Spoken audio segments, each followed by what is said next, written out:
sana banyak penduduk Bugis yang ada di Kecamatan Pegede ini. Melayu di Kalimantan Barat, khususnya di Pontianak, sinilah rumah Daya. Alimas dari Pontianak sekarang udah sampai Kecamatan Teluk Pakedai. Kapal feri penyeberangan Paritsaram Sungai Nipa sudah berangkat nih. Perahu kelotoknya juga di sana, sudah lama juga tiba.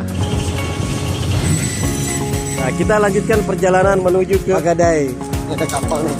Iya. Kita jalan.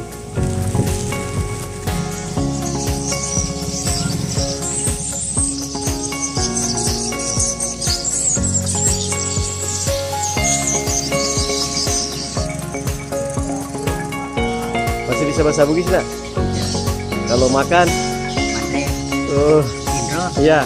Apa? Tidur.